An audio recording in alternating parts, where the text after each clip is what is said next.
What you're about to hear is raw. These are honest conversations about healing, mental health, and the weight we carry. While we are mental health professionals, this is not a substitute for therapy. The views shared here belong to those speaking, shaped by their stories, not by their institutions. Listen with care. Take what you need. Shift my focus, shift my mindset, just shifting life, period. Um, the name All Us We, man, that kind of stood out because when I saw it, when I first came on here, I didn't really know what it meant. I'm like, it was All Us We, but as I'm thinking to myself, I'm like, man, it's talking about all of us, like we, like everybody, like so.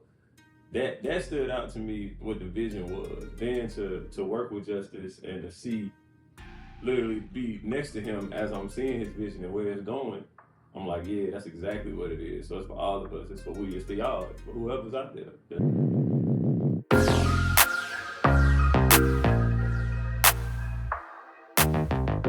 My name is Justice Payne Tyson, better known as a neighborhood therapist in most of the mental health community.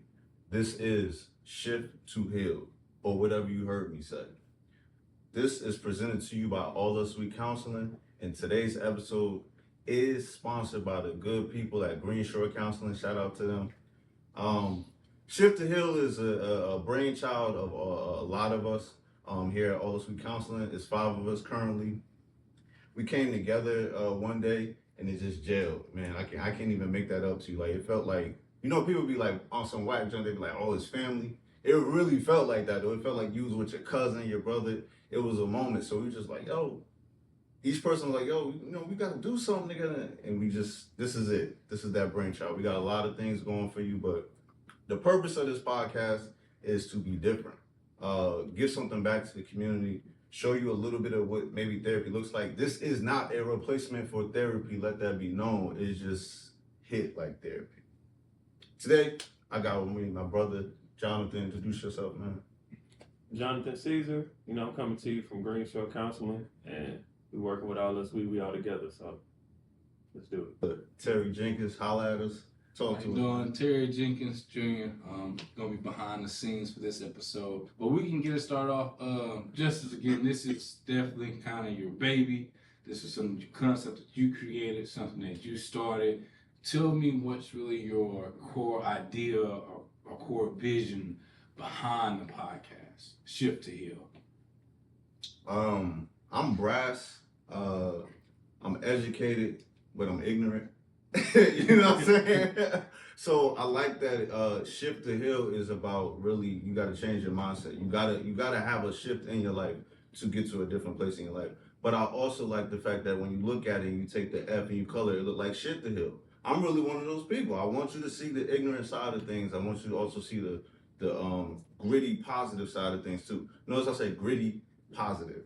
Yeah. People want to, get into positive. It's two sides to this. It's always two sides to this. So the podcast is really created to give you multiple facets of different types of therapists, different types of people, our own life, histories. Because my life is not Jonathan's life. Jonathan's life is not your life. You know what I'm saying? But we can come together about barbershop talk, something like that. You know what I mean? Gotcha. So I just feel like this. I want this to be different, man. It's the biggest thing. Gotcha. And you kind of said shift to heal, shit to heal. Go into a little bit more detail about that. Like when you say shit to heal, are you talking about personally yourself, or are you talking about your personal journey? Kind of dive into that for us. Man, 100%, bro. I would be dead right now if I didn't shift. You know what I mean? Shift my focus, shift my mindset, just shifting life, period.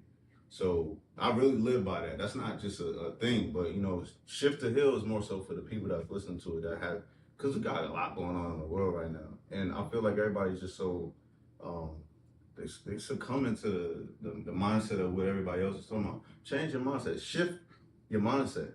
Because we got shit to heal, bro. Like we got shit to do, man. Like that's just that. And again, let me preface this by saying I'm not the best speaker. Yeah. Right. So a lot of the times y'all gonna ask me questions, I'm gonna say things, y'all gonna be like, bro, what is he on, bro? Like, because sometimes it's gonna hit, sometimes it's not gonna hit. But that's why I said the beauty of it is you got people like this around you. I could say something and Terry be like, yeah. So what I heard you say was shit, I ain't say it like that, but yeah, that was it. That was it. So I think that this is a beautiful thing, and you can get it from different perspectives. And each person that's watching this, they can be like, oh, I ain't really understand when Just was saying it, but Jonathan said it. That make more sense. That's more my speed because he from the South. He really get it. Exactly. Let's work. I'm good. Exactly. And I love that point because a lot of times when other people, including sometimes, unfortunately, people in the Black community, they see us and they believe that just because you're a Black man, we all the same. That's not the case. That's far from the case. We all come from different backgrounds. It's just as Patterson, New Jersey. So he's from New Jersey. He's from a different area. Myself, I'm from country Arkansas. I don't know nothing about Jersey at all. Completely different. Grew up with horses and cows, and that's kind of how I grew up. And so you got to make sure that we're connecting with each different type of Black person, because every Black person isn't the same. Everybody ain't from the hood. Everybody didn't come from the struggle. Everybody didn't come from riches. Everybody, didn't come from a low-income environment. Some people came from a two-parent household. Some people had a single father, a single mother. So we want to make sure we're hitting on each phase and each facet to make sure that our voice get across to everybody in the Black community. And just go ahead and expound upon what kind of made you want to join Justice in the spite, what kind of made you want to, support his vision. Yeah, I want to know too, bro. The name All Us We, man, that kind of stood out because when I saw it, when I first came on here, I didn't really know what it meant. I'm like, it was All Us We. But as I'm thinking to myself, I'm like, man, he's talking about all of us, like everybody, like so. That stood out to me what the vision was. Then to work with Justice and to see, literally be next to him as I'm seeing his vision and where it's going. I'm like, yeah, that's exactly what it is. So it's for all of us. It's for we. It's for y'all. It's for whoever's out there that's looking for it. So I think when we get to the shift to heal, or shit to heal, like you like to say, but shift to heal, I feel like people put a lot into healing. People always talking about trying to heal or want to heal. They say it, but there's no action behind it a lot of times. So I think having that mindset, saying that I have to shift first, now I can heal, like it's just going to create a space for people to really get into and start making those moves and start really finding some healing. Gotcha. And Jonathan, you mentioned kind of that mindset behind it. It's one thing to talk about it. It's another thing to do it. So just expound upon that mindset that you believe someone has to have in order to make that shift. Big facts. I think, the main thing for me is accountability, I think. So in order to make a shift, in order to heal, you have to hold yourself accountable for what you're doing. So you can't shift if you're not holding yourself accountable, because then you're just making excuses. So accountability now is like, okay, I know that I'm doing this, or I know I can do better at that. Let me start doing that. Now I'm feeling better, I'm doing better. So now naturally you're just going to begin healing. And what are some tips that you would give someone who's learning to take accountability? Because it's easier said than done, right? Sure. It's easy, to be like, you hear somebody say, hey, man, you really need to improve in this area. Hey, bro, you really need to stop doing that. You really need to stop spending money on this. Or you really need to stay off them drugs, bro. Hey, bro, I see you hit the liquor store every weekend. I ain't saying, but you really need to calm down. It's one phase from going to that to you saying to yourself, yeah, I really need to chill out. Maybe I need to go a month or two without drinking. Maybe I have been spending a little too much money every weekend going to the club, going to Prospect and going to, to Midtown and party. Maybe I need to stay in a little bit. Talk about what tips would you give someone, in order for them to start taking that accountability? Because that can be a tough process. Yeah, for sure. I think the main tip is find you a good therapist, man. Find somebody you can connect with. You gotta find somebody you can connect with that you can rock with, and then go to therapy, and that's a good start. Great.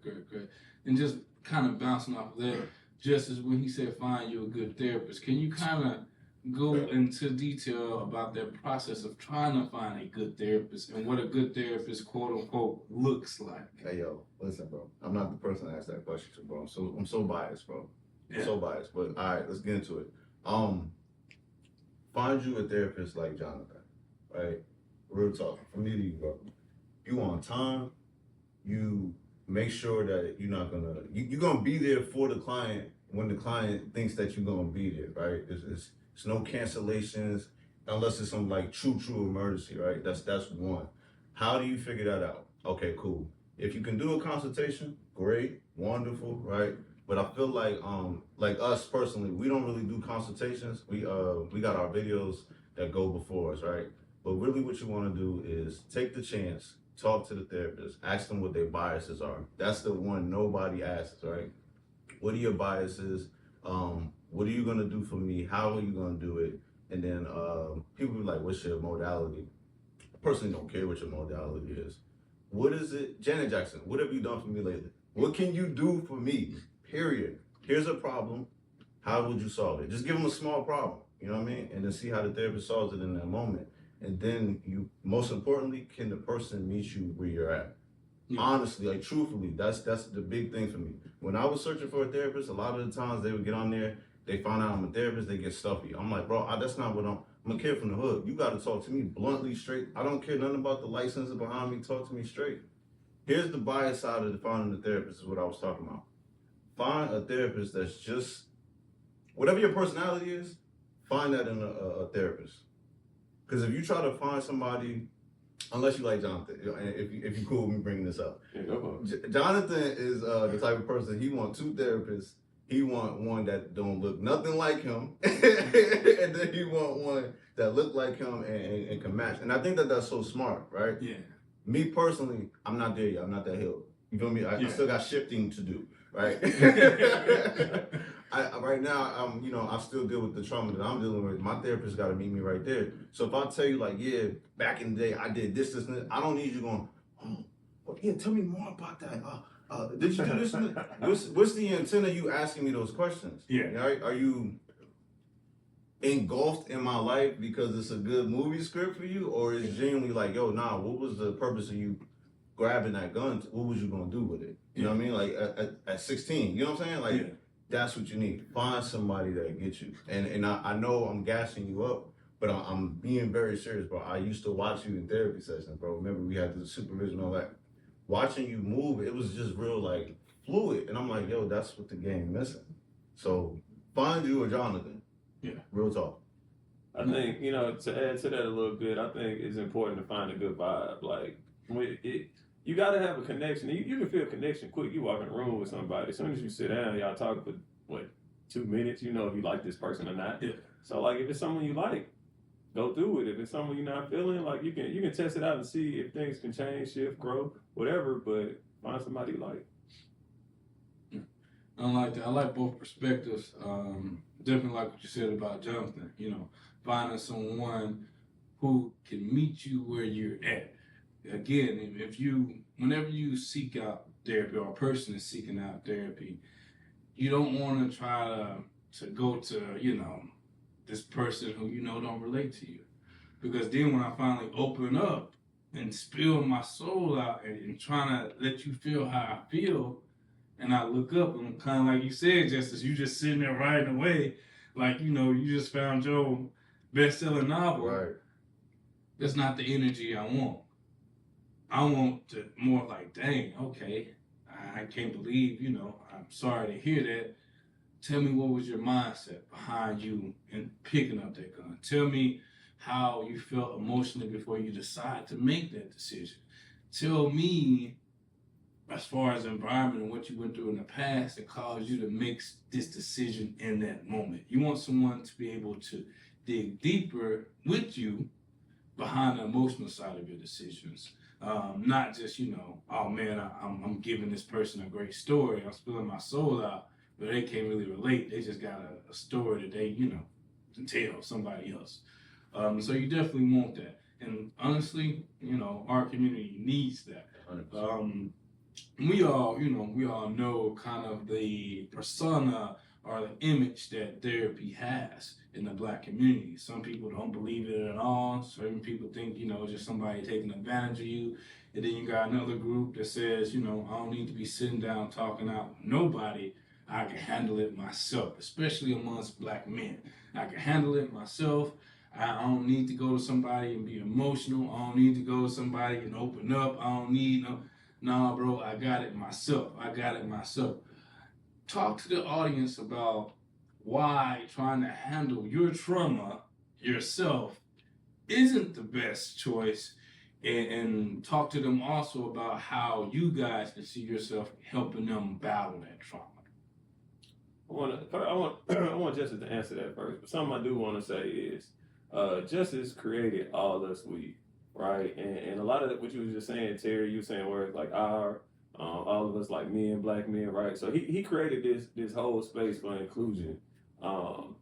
And you know what I'm saying? I appreciate the shout out. I'm like, man, people need to go see you, man. Like, you feel me? Like this is what they need. This is what they're looking for. This is what that black man you talking about who like, I don't need to talk all that, tough guy stuff or whatever. Yeah. Like, nah, it's not. Honestly, in this profession, I've seen a lot of black men be vulnerable, right? So they are vulnerable. They're just not. In society, we're not talking about it, but when that door closed and we sitting down and we having a real conversation, it's vulnerable. So, I just wanted to say that. I'm gonna let you tackle the question real quick. I definitely appreciate it. I appreciate the love. Mine's is simple, bro. Mine's is simple. I believe that whatever you've been doing, I'm not mad at it. It's helping them survive, right? But I think as black people, we don't understand, bro. There's another side to that. It's thriving. Yeah. And honestly, when you meet a therapist, I'm speaking for myself. When you meet a therapist that gets it and will lock in with you and explain it to you in a way that you ain't never heard it, they gonna push you to thrive. And when you get to thriving, I'm sorry now, this is the part where people be like, I don't want him as a therapist. They be like, hey, that's that motherfucker. I want him. Erykah Badu, right? She got a saying. If you had asshole your whole life, ain't it a shame you don't know what good pussy tastes like? I don't know if this gonna make the cut.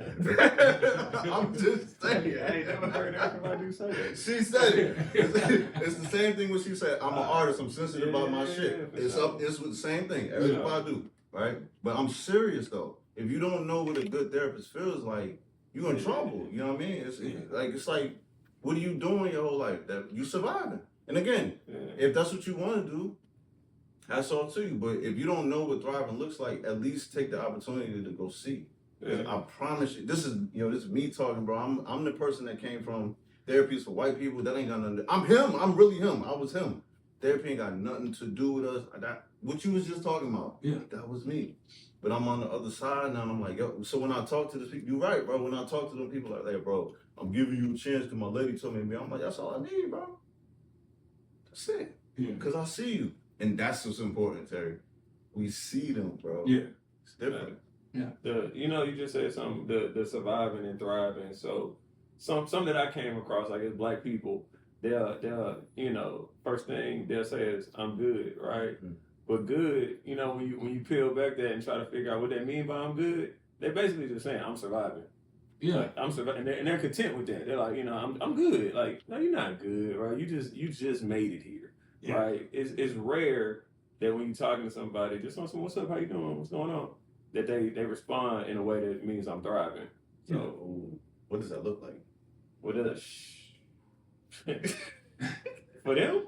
Thriving, just thriving in general. For me, okay. So in general, I think thriving is, you feel good about what you're doing. You feel good about the place you're in. I think a main part of it is you're at peace. I feel like a lot of times people are not at peace, so they sound good. They might be a little stressed out. They don't like their job. It's annoying. They don't like their family.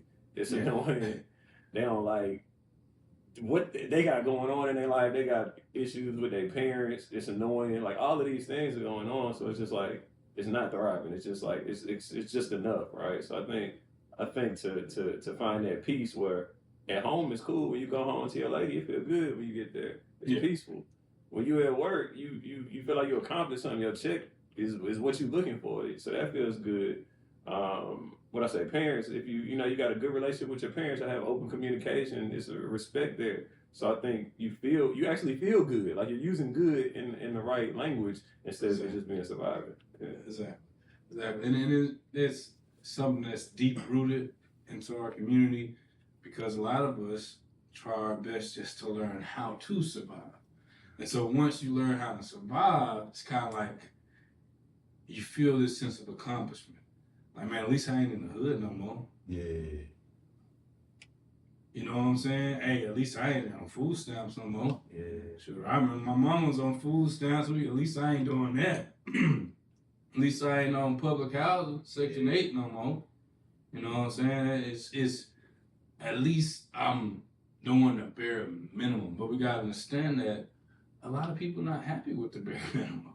You know what I'm saying? It's, you look back and see, yeah, I got here, but it's a difference in surviving and thriving. You have to take pride in that thriving emotion, that emotion that feels like, hey, no matter, and this is my vision of thriving, no matter what happens today, I know it won't be great tomorrow. No matter what happens today, I know if they call my job and they fire me today, right now, if I get into a car accident, my car total and it's done, and mentally, I'm still know I'm gonna be all right tomorrow. Rather than if I get fired today, man, I don't know how I'm gonna make it. You know what I'm saying? Mm-hmm. In 2 weeks, I don't know how I'm gonna get there. I don't know how I'm gonna pay with bills. I don't know. So we gotta get to the point where we're more than good. We're more than just surviving. We're actually thriving in our environment. And a part of that again is shifting to actually heal. You can't say I'm good and you're still traumatized. You can't say I'm good and you still got that baggage. You still got those trust issues. You can't, me and my wife relationship is good, but you still got trust issues from 3 relationships ago. And yeah, I'm good with my husband, me and him good, but you still watch his location from the minute he leave the house. And that's not good. That's just a mechanism that you've learned through your trauma in order to help you survive through that trauma. But you're not healing from it. And so just pass it over to you again, Justice. Let me pause. Yeah. Let me pause, y'all. Y'all, ladies and gentlemen, because I didn't introduce him properly, bro. That is the Honorable Terry Jenkins Jr. He is also a therapist in the making.